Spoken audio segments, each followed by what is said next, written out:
Hello, good morning, dear one.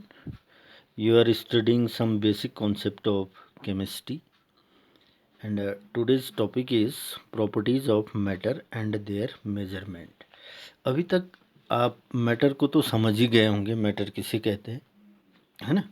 इतनी बातें हो गई हैं। अब उनकी क्या प्रॉपर्टी होती है मैटर की? डेफिनेटली प्रॉपर्टी इनकी होती है। फिजिकल और केमिकल दो तरह की प्रॉपर्टी होती हैं। उन्हीं के बारे में थोड़ा बहुत डिस्कस कर रहे हैं, ध्यान से सुनिए।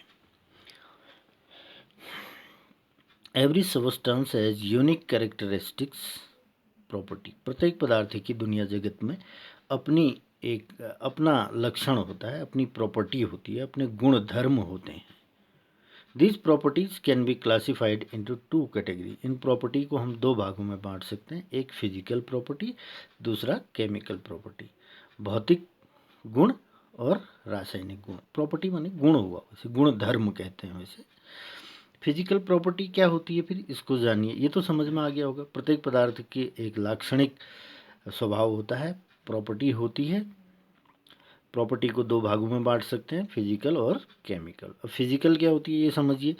Physical properties are those properties which can be measured और observed without changing the identity और द कंपोजिशन। फिजिकल प्रॉपर्टी वो प्रॉपर्टी होती हैं जिनको हम मेजर कर सकें, जिनकी नापतोल कर सकें, या ऑब्जर्व कर सकें, जिनका निरीक्षण कर सकें, परीक्षण कर सकें, विदाउट चेंजिंग द आइडेंटिटी, बगैर उसमें परिवर्तन लाए, या उसके कंपोजिशन में बगैर परिवर्तन लाए उसको ऑब्जर्व कर सकें, या उसकी आइडेंटिटी, पहचान को बगैर बदले उसको हम ऑब्जर्व कर सकें। इस तरह की प्रॉपर्टी क्या कहलाती है? फिजिकल प्रॉपर्टी कहलाती है। अब एग्जाम्पल देखिए, उससे क्लियर होगा। जैसे physical properties are colour, odour, melting point, boiling point, density etcetera. ये सारी की सारी क्या होंगी? फिजिकल प्रॉपर्टी होंगी। किसी चीज़ का कलर है, उसकी खुशबू, गंध, सुगंध, दुर्गंध, जो भी है।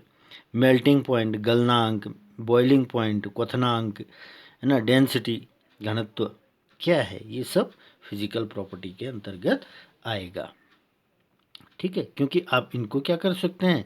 मेजर कर सकते हैं। देखो, मेजर का मतलब नापना। या अब जैसे कलर कोई रेड कलर, कोई ब्राउन कलर, कलर को पहचान रहे हो ना आप, आइडेंटिफाई कर रहे हो उसको। ऑर्डर सुगंध है ना, ये फिजिकल में आएगा। अब दूसरा होता है बच्चों chemical properties. On the other hand those properties which whose measurement और observation required chemical change to occur. ऐसी प्रॉपर्टी जिनके मेजरमेंट को समझने के लिए हमें क्या चाहिए? केमिकल चेंज करने की ज़रूरत पड़ती है, उसको हम केमिकल प्रॉपर्टी कहते हैं। जैसे example of chemical properties are characteristic reaction of different substance.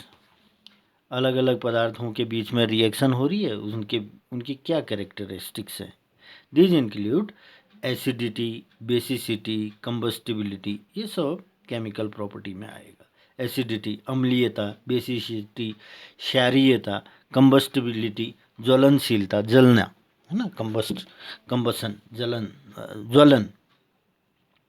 अब हम समझते हैं मेजरमेंट। मेजरमेंट का मतलब होता है नापतोल। नापतोल बहुत ज़रूरी है हमारी लाइफ में, यस और not. In everyday life we come across number of measurement. हम तमाम चीज़ों के मेजरमेंट कर लेते हैं जीवन में। जैसे कि यहाँ पर एग्जांपल दिया है, जैसे kilogram, it is a unit for measuring mass, mass को मेजर करने के लिए। लीटर फॉर वॉल्यूम, वॉल्यूम को मेजर करने के लिए लीटर। मीटर फॉर लेंथ, किसी चीज़ की लंबाई मापनी है, किसी चीज़ की लंबाई का मेजरमेंट करना है तो हमें मीटर की आवश्यकता पड़ती है। अब किलोमीटर वो बड़ी यूनिट हो गई, है ना, etcetera. In addition to these common measurement we need measure to number of other quantities as. तो इसमें हमें किस चीज़ की ज़रूरत पड़ती है? कॉमन मेजरमेंट की ज़रूरत पड़ती है ना।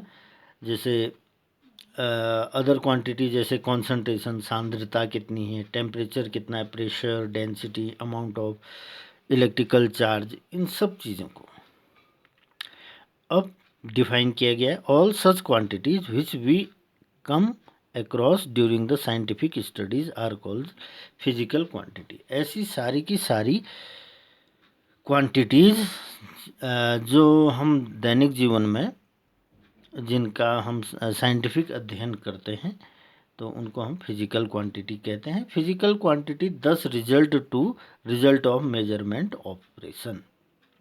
It involve the comparison of the quantity to measure with some fixed standard. Example के लिए, if we are interested to knowing the length of piece of paper, the operation would be। हाँ, अब यहाँ पर आप एग्जाम्पल दिया है बहुत लंबा चौड़ा, मैं इसको नहीं पढ़ रहा हूँ। जैसे आपको पेपर की लंबाई चौड़ाई मेजर करना है तो आप क्या करोगे, जनरली स्केल लोगे, इसको माप लोगे, है ना, कितना लंबा है कितना चौड़ा है, वही चीज़ इसमें लिखी हुई है। तो इसमें आपको दो चीज़ों की ज़रूरत पड़ती है मेजरमेंट जब करते हैं, तो दो चीज़ों की ज़रूरत पड़ती है। एक चीज़ है बच्चों, वो है न्यूमेरिकल मैग्नीट्यूड, और दूसरा है एक्यूरेसी और प्रिसीजन। न्यूमेरिकल मैग्नीट्यूड का मतलब जो न्यूमेरिकल फिगर है उसमें, उससे मतलब न्यूमेरिकल मैग्नीट्यूड का मतलब उससे है। जैसे 4 मीटर कपड़ा कहा आपने, तो न्यूमेरिकल फिगर क्या हुई 4 मीटर, उसको न्यूमेरिकल मैग्नीट्यूड कहेंगे। मीटर क्या हो गया, उसके यूनिट हो गया, है ना। तीसरी चीज़ और एक्यूरेसी, यहाँ पर एग्जैक्ट हमने एग्जांपल दिया 4 मीटर, तो ये एक्यूरेसी हुई। और प्रिसीजन क्या हुआ, प्रिसीजन जैसे 4.6 मीटर हमने कहा, 4.6 मीटर कहा, तो ये प्रिसीजन हो गया, यथार्थ मान हुआ। ये शुद्ध मान, एक्यूरेसी शुद्ध मान हुआ, प्रिसीजन यथार्थ मान लगभग, है ना। तो ये प्रिसीजन है। तीसरी चीज़ है यूनिट, जैसे मैंने यहाँ पर एग्जांपल दिया 4 मीटर, मीटर इज यूनिट। तीन चीज़ें चाहिए, तो यूनिट किसे कहेंगे, a unit may be defined as standard reference chosen to measure और एक्सप्रेस एनी फिजिकल क्वांटिटी। किसी फिजिकल क्वांटिटी को, किसी भौतिक राशि को मापने के लिए जो हम यूनिट का जिसमें हम उसको मापते हैं उसी को यूनिट कहते हैं। किसी भौतिक राशि को मापने के लिए जिस चीज़ की ज़रूरत पड़ती है उसे हम क्या कहेंगे, यूनिट कहेंगे। तो स्टैंडर्ड रेफरेंस है ये, है ना। जैसे किलोग्राम फॉर मास, है ना, litre for volume, metre for length, ये सब यूनिट है। किलोग्राम, मीटर, लीटर, ये सब मिलीलीटर, डेसीलीटर, डेकामीटर, है ना, ये सब क्या है, यूनिट्स हैं। अब है international system of unit. International system of unit की स्टार्टिंग जो है 1875 से हुई थी। तो यहाँ पर जो SI 7 जो है SI बेस्ड यूनिट हैं, बेसिक यूनिट हैं, उनको जान रहे हैं। जैसे आप इनको याद कर ही लेना और नोट्स भी बना ही लेना, ये सब चीज़ें। अभी तो आपके पास बुक शायद होगी नहीं, है तो अच्छी बात है। तो यहाँ पर ये 7 बेसिक यूनिट्स हैं, SI unit, international system unit कहते हैं इसको, SI यूनिट 7 है ये। जैसे लेंथ, इसका एब्रीविएशन है छोटा l, स्मॉल l से, और नेम ऑफ यूनिट मीटर, इसका सिंबल है m। तो physical quantity, abbreviation, name of unit, symbol, ये सब दिए गए हैं, ये आप समझिए बात को। जैसे मास का मास का एब्रीविएशन स्मॉल m, और यूनिट किलोग्राम, केजी, टाइम का t, second s, electric current का I, this is I, and ampere, current की जो यूनिट होती है ampere, capital A। Thermodynamic temperature की को जो दिखाया जाता है कैपिटल T से दिखाया जाता है। केल्विन होता है टेम्परेचर की जो SI यूनिट होती है, केल्विन होती है, कैसे नोट करेंगे। ल्यूमिनियस इंटेंसिटी को IV कहते हैं, IV कैडिला, एंड CD कहलाता है।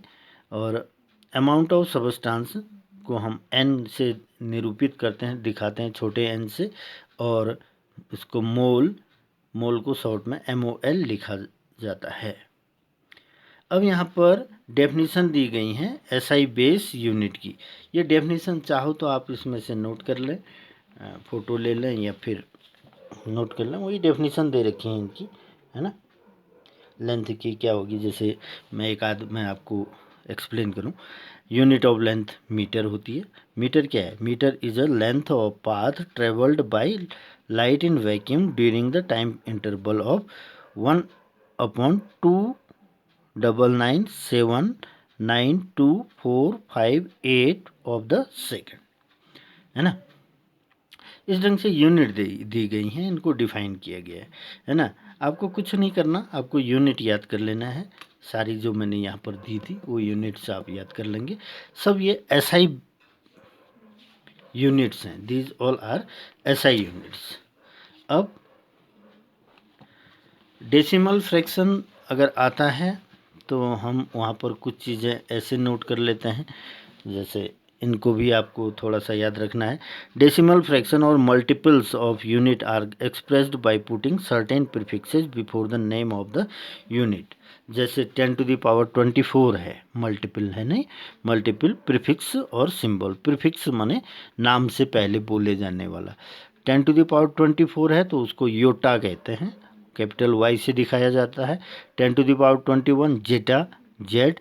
10⁻18 एक्जा, ई। 10⁻15 पेटा, पी। 10⁻12 टेरा, टी। 10⁻9 गीगा, जी। 10⁻6 मेगा, एम। 10⁻3 किलो, के। 10⁻2 हेक्टो, एच। 10 को 10⁻1 कहो या 10 कहो, डेका कहेंगे, डीए लिखते हैं इसको। वैसे ही 10⁻−1 ये सब प्लस में थे, अब माइनस में चलेंगे। -1 को डेसी, डी। -2 को 10⁻−2 को सेंटी, सी। 10⁻−3 मिली, एम। 10⁻−6 माइक्रो, इसको म्यू कहते हैं, आपने जाना होगा, म्यू 10th में भी था। 10⁻9 -9 को nano, N. 10⁻−12 pico, P. 10⁻15 femto, F. 10⁻−18 atto, A. 10⁻−21 zepto, Z. 10⁻−24 yocto, Y कहा जाता है। ठीक है, ये सब चीज़ें हैं। इसमें बहुत आपको जो बार बार आपको यहाँ ज़रूरत पड़ेगी, 10⁻3 की पड़ेगी, 10⁻6 की, 10⁻9 की भी पड़ सकती है ना। उसके बाद 10⁻1 की पड़ेगी, 2 की, -2 की, -3 की, और 10⁻6 की भी पड़ेगी, -3 की भी पड़ेगी। -6 हो गया, -9, -12, ये सब तो याद कर ही लेना। इतनी चीज़ें जो मैं दोबारा बोला हूँ इनको याद कर लेना, धीरे धीरे याद हो जाएंगे, टेंशन ना लो। तो रिमेंबर कहता है। अब रिमेंबरिंग में क्या चीज़ नोट करनी है आपको। In chemistry angstrom abbreviated as, A के ऊपर छोटा सा बिंदा दिया जाता है, एंगस्ट्रॉम बोलते हैं, is a commonly unit used as a unit of length because it is almost of the size of an atom। यह बहुत छोटी इकाई है नापने की, लंबाई को नापने की छोटी इकाई है केमिस्ट्री के अंदर एंगस्ट्रॉम, लेकिन ये एसआई यूनिट नहीं है। एसआई यूनिट ये बिल्कुल नहीं है, आप ध्यान रखेंगे। However it does not belong to international system unit. In SI unit we suppose to nanometre. SI unit में जब हमें एटम वगैरह को डील करना होता है तो उसके लिए हम एसआई यूनिट का उपयोग करते हैं, नैनोमीटर, जो कि ऊपर दिया गया है, ऊपर नैनोमीटर है ना, 10⁻−9 नैनोमीटर हो जाएगा। और पिकोमीटर 10⁻−12 है ना। By convention unit named after the scientist written by starting with the small letter. अगर किसी साइंटिस्ट को ऑनर देना है तो कुछ यूनिट्स उसके ऑनर के लिए भी दिए गए हैं, जैसे पास्कल। तो इसमें इस केस में पी कैपिटल नहीं लिखा जाता है, ऐसे लिखा जाता है, स्मॉल पी से लिखा जाता है, ऐसा कह रहा है। Okay, thank you.